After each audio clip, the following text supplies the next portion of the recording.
The roar of the crowd was like a distant thunderstorm, growing louder as I stepped onto the football field. It was the final game of my senior year, and I could feel the electric charge of excitement in the air. My name is Jake, and for as long as I could remember, football had been my life. The green of the field was more familiar to me than my own bedroom, the rough texture of the pigskin more comforting than any childhood teddy bear. As I stood there, helmet under my arm, I scanned the bleachers. They were packed to the brim, a sea of our school colors. I could see my parents, waving frantically, their smiles white with pride. This was the moment I had been working towards, the culmination of years of early morning practices and late-night study sessions. The game started with a bang. We were a well-oiled machine, each player a cog in a larger, unstoppable force. The ball was in my hands more often than not, and each time I felt its familiar leather, my heart surged with a mix of adrenaline and sheer, unadulterated joy. But then, in what seemed like just another play, my world flipped. I remember catching the ball, seeing the end zone in sight, and then an impact like a freight train. Everything spun. The sky, the ground, the faces of my teammates and opponents, all swirled into a chaotic kaleidoscope. And then, darkness. In the darkness, there was a moment of nothingness, a pause in the fabric of reality where time and space seemed irrelevant. Then, like a dawn breaking over a night-swept landscape, a new world materialized around me. I found myself standing in a graduation gown, the cheers of the crowd washing over me in a gentle wave. Confusion wrestled with wonder inside my head. How did I get here? The football field, the game, the crushing tackle, they seemed like distant memories, fragments of a dream fading upon waking. I walked across the stage, my name echoing at the auditorium. Family and friends applauded. There was my mom, tears of joy glistening in her eyes. My dad, his chest puffed out in pride. And there was Emily, my high school sweetheart, her smile lit. Life rolled forward like a movie on fast forward. College days filled with late-night study sessions and early morning classes. Graduation came and went in a blink.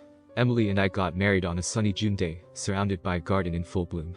Our life together was a series of chapters, each one happier than the last. We had children, two beautiful, laughing mirrors of ourselves. A girl with Emily's eyes and a boy with my stubborn chin. I watched them grow, each day a new discovery, a new memory. My career as an engineer took off, and we traveled, saw the world together as a family. Decades passed in this alternate reality, each moment as real and tangible as the last. Birthday parties, anniversaries, holidays, a tapestry of life, rich and full. Yet, amid the laughter and love, there were moments, fleeting and insubstantial, that felt like ripples on the surface of a still pond. A face in the crowd that looked too familiar, a sense of déjà vu in a place I'd never been. These moments were brushed away, chalked up to an overactive imagination or the remnants of a dream. As the years rolled by in this life I had come to accept as my own, the peculiar incidents grew more frequent, more vivid. They were like cracks in a carefully painted mural, revealing glimpses of something else, something unsettlingly familiar. I remember a day, a perfectly ordinary day, when I was walking through the park with Emily. The sun was warm, the sky a brilliant blue, and our children were laughing as they chased each other around the playground. Then, I saw him, a teenager, wearing a football jersey with my old high school's logo. He was throwing a football with a friend, the spiral perfect and tight. Watching him, an inexplicable sense of nostalgia washed over me, a longing for a time and place I couldn't quite remember. Then there was the night I woke up from a dream, heart pounding, sweat beading on my forehead. I had dreamt of a football game, of bright lights and a roaring crowd. In the dream, I was running, the end zone just a few yards away when suddenly, darkness enveloped me. I tried talking to Emily about these odd occurrences, but the words sounded foolish even to my own ears. How do you explain to your wife of decades that you're having flashes of a life you can't remember living? My work began to suffer. I'd sit in meetings, my mind wandering to the fringes of these memories, trying to grasp onto something tangible. My colleagues noticed, asked if everything was okay at home. I'd smile, assure them everything was fine, but the light tasted bitter. As my children grew and left the house, these incidents became more than just passing curiosities. They were a constant presence, an uninvited guest in my mind. It was as if two realities were bleeding into each other, and I couldn't tell which one was real. The day my daughter, Sarah, got married was supposed to be one of the happiest days of my life. The ceremony was beautiful, set in a quaint little church surrounded by blooming flowers. Emily was in tears, and I felt a lump in my throat as I walked Sarah down the aisle. But as I watched her say her vows, a sudden, uninvited flash hit me. I was back on the football field, the ball in my hands, the crowd cheering. The memory was so vivid, so real, that for a moment, I staggered, gripping the pew in front of me for support. The rest of the wedding passed in a blur. I felt attached, as if I was watching someone else's life play out. At the reception, while everyone danced and laughed, I sat at a table, my mind racing. I excused myself and stepped outside for air. The night was cool and clear, the stars a scattered tapestry above. And as I stood there, a chilling realization dawned on me: these weren't just dreams or fantasies. They were memories, fragments of a life I had lived, or was living. Panic took root in my chest. What was real? This life with Emily and my children, or that distant, almost forgotten life of a high school football player. The thought that my entire existence might be a fabrication was terrifying. In a desperate attempt to cling to reality, I ran back into the hall, searching for Emily. I needed something, anything, to anchor me to this life. But as I pushed through the crowd, the world around me began to spin, the noise crescendoing into a deafening roar. I felt a pressure in my head, an unbearable weight, and then, just as suddenly as it had all begun, everything went black. When I opened my eyes again, the world was different. Gone were the wedding hall and the guests. Instead, I was lying on the football field, staring up at a night sky peppered with stars. The sound of the crowd was distant now, a muffled echo in my ears. I tried to sit up, but hands gently pushed me back down. My coach's face swam into view, his expression a mix of concern and relief.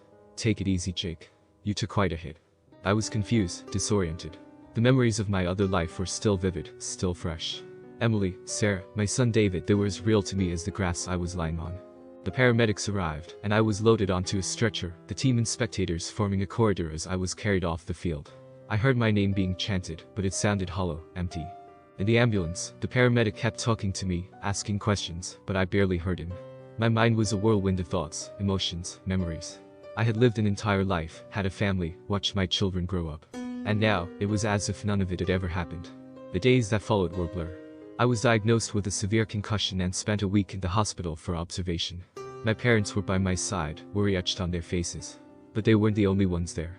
In the quiet moments, when the room was empty, I felt the presence of my other family, the one I had lost. I returned to school, but everything felt unreal, like I was walking through a dream. My teammates slapped my back, congratulated me on my recovery, but their voices sounded distant, their faces unfamiliar. I graduated high school, but the ceremony was nothing like the one I had experienced in my alternate life. There was no Emily waiting for me, no children to come home to. Months turned into years, and the life I had lived in those lost moments on the football field began to fade, like a dream upon waking. Yet, it never truly left me. The faces of Emily, Sarah, and David lingered in the back of my mind, a constant haunting presence. I went to college, got a job, but the sense of loss never quite left me. Sometimes, in quiet moments, I would find myself staring into space, my heart aching for a family that had never really existed. The questions that had tormented me in the aftermath of my injuries still lingered. Had that life been real in some way, or was it just a figment of my imagination? The line between reality and fantasy had blurred, and I was no longer sure which side I stood on. I often found myself walking alone, trying to make sense of it all. The parks, the streets, even the faces of strangers, seemed to hold some echo of my other life. Every laugh I heard, every glimpse of a happy family, brought it all rushing back. As the years passed, I learned to live with the memories, to accept them as part of who I was. They were a reminder of how fragile our grasp on reality could be, how easily the mind could be tricked, or perhaps, how deeply it could perceive. In my quieter moments, I would think about the concept of alternate realities, of lives lived in parallel universes. Maybe, in some other time and place, that life was still going on, and I was there, living it. The story of my life continued, but it was always tinged with a sense of loss, a mourning for a family that had never truly been mine. And as I grew older, I realized that the true horror wasn't in losing them, but in never knowing if they were real at all. So, I live my life with this uncertainty, this shadow of another existence that might have been, or perhaps still is, somewhere beyond my reach.